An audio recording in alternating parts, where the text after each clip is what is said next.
오늘은 우리 가족 전체가 우리 집에 모여 2025년 송년의 밤을 가지는 2025년도의 마지막 날인 2025년 12월 31일 수요일이다. 나는 일제의 강압에서 벗어난 다음해인 1946년 음력으로 5월 29일에 나의 고향 예천군 지보면 어실리 큰 어지리에서 오남매의 맏아들로 태어났다. 4살 닫은 1950년 6월 25일 일요일 새벽에 북한의 난침으로 우리나라가 완전히 잿더미가 되었을 때 어린 시절과 학창 시절을 어렵게 보냈다. 고향에서 초, 중, 고를 졸업하고 안동교육대학에 입학하여 안동에 방을 얻어 자취하였다. 졸업을 앞둔 해 봄에 고향 아버님으로부터 전보를 받았다. 이번 주 토요일에 집에 다녀가라는 내용이었다. 전보를 받고 토요일에 집에 가니 내일 예천읍 식당에서 선을 보기로 하였다고 하였다. 그래서 일요일에 아버지와 작은아버지를 따라 약속된 식당에 갔었다. 처녀 쪽 어르신들이 모두 나와 있었다. 처녀 쪽 어르신들에게 인사를 드리고 점심 식사하였다. 점심 식사가 끝날 때까지 처녀는 나타나지 않았다.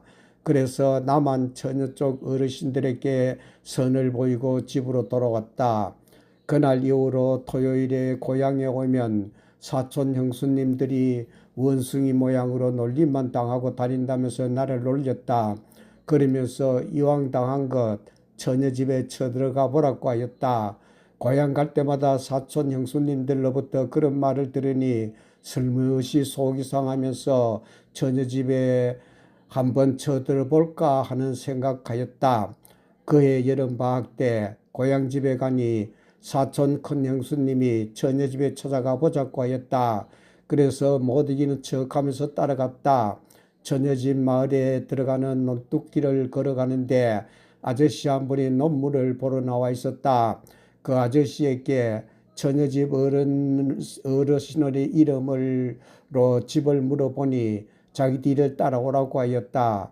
아저씨의 뒤를 따라가는데 아저씨가 나보고 안행이 몇 분이신고 하고 물었다. 안행의 뜻을 몰라 잘 모르겠다고 하였다. 그 외에도 여러 가지를 물어보았다. 아저씨가 처녀 집까지 데려다 주었다. 처녀 집에 들어가서 사촌 형수님이 처녀 어머니에게 선을 보러 왔다고 하였다. 처녀 어머니가 우리 집은 양반 집안이어서 딸들을 결혼시켜도 선을 본 일이 없다면서 처녀를 보여줄 수 없다고 하였다. 사촌 형수님이 먼 길을 찾았는데 한 번만 보게 해달라고 사정하였던 것 같다. 그래서 처녀 어머니가 처녀를 위치말 위에 앉혀놓을 테니 아랫채 방에서 보고 가라고 하였다. 그래서 위치말 위에서 30m 정도 떨어진 아랫채에서 위치말 위에 앉아있는 처녀를 바라보았다. 처녀가 옆으로 고개를 숙이고 앉아있어 얼굴을 자세히 볼 수가 없었다. 그래서 위치마루로 올라갔다. 처녀가 안방으로 들어갔다. 안방으로 따라갔다. 안방에서도 처녀가 옆으로 고개를 숙이고 있어 얼굴을 자세히 볼 수가 없었다. 그래서 처녀의 얼굴을 자세히 보기 위하여 처녀에게 물 좀 얻어 먹을 수 없겠느냐고 물었다. 처녀가 물을 가지러 부엌으로 나간다.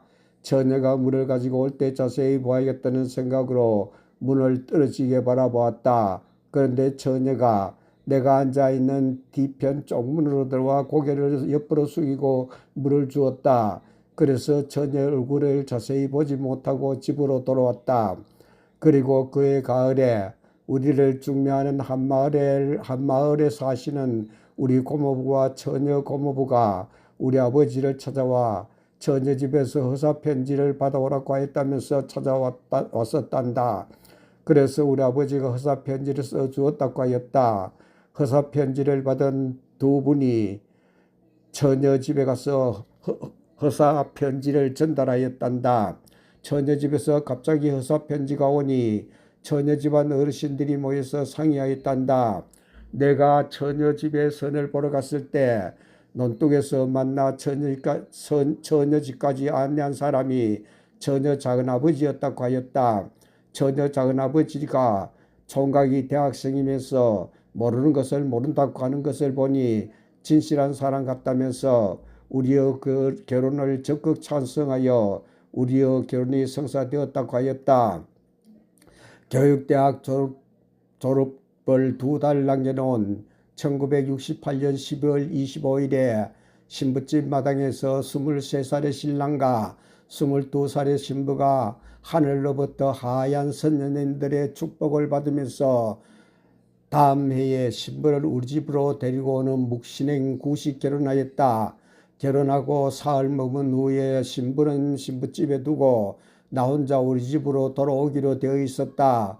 그런데 결혼식 날 내리던 눈이 사흘 동안 얼마나 많이 내렸는지 눈이 무릎 위까지 쌓여 집으로 돌아갈 수가 없어서 일주일간 신부집에 머문 후에 나 혼자 우리 집으로 돌아왔다. 결혼하고 2달 후인 1969년 2월 말에 교육대학을 졸업하고 3월 1일자로 고향면 옆에 있는 부양초등학교에 첫 발령받았다. 그 당시에는 교통이 불편하여 고향집에서 출퇴근할 수가 없어서 여동생을 데리고 가서 밥을 해먹었다. 요사이 같으면 결혼을 했기 때문에 집사람을 데리고 가서 살림을 살 수 있었을 것이다. 그러나 그 당시에는 그렇게 할 수가 없었다.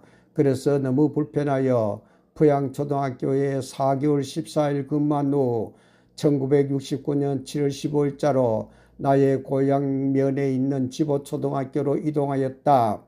지보초등학교로 이동하고 3개월 후인 1969년 10월 10일 집사람을 우리 집으로 데리고 오는 우리집 결혼식을 또 하였다. 그리고 다음 해인 내 나이 24살에 맏아들 26살의 둘째 아들이 고향집에서 태어났다. 고향집에서 3년 7개월간 지보초등학교에 출퇴근하다가 예천군의 중심학교인 예천초등학교로 이동하였다. 예천초등학교로 이동하면서 예천초등학교 뒤편에 있는 부엌으로 떠나더는 단칸 새방을 얻어 분가하였다. 단칸 새방에서 내 나이 28살에 막내 아들까지 모두 태어났다. 우리 아들들도 대학을 졸업하고 직장을 잡았을 때인 모두가 29살에 결혼하여 우리 손주 8명이 태어났다. 우리 손주들이 초등학교 다닐 때는 설이나 추석 명절 하루 전날 아들들 가족이 우리 집에 모였다. 명절 차례 음식을 준비하고 저녁에 우리 집 가까이에 있는 식당에서 저녁을 먹고 다시 우리 집으로 돌아왔다. 밤늦도록 놀다가 아들 며느리들만 자기 집으로 돌아가고 손주들은 우리 집에서 밤늦도록 사촌들끼리 이튿날 명절날에 차례를 지내고 가족들 앞에서 공연할 재롱잔치 준비하였다. 그 당시 손주들 재롱잔치하는 모습을 쓴 글을 아래에 소개한다.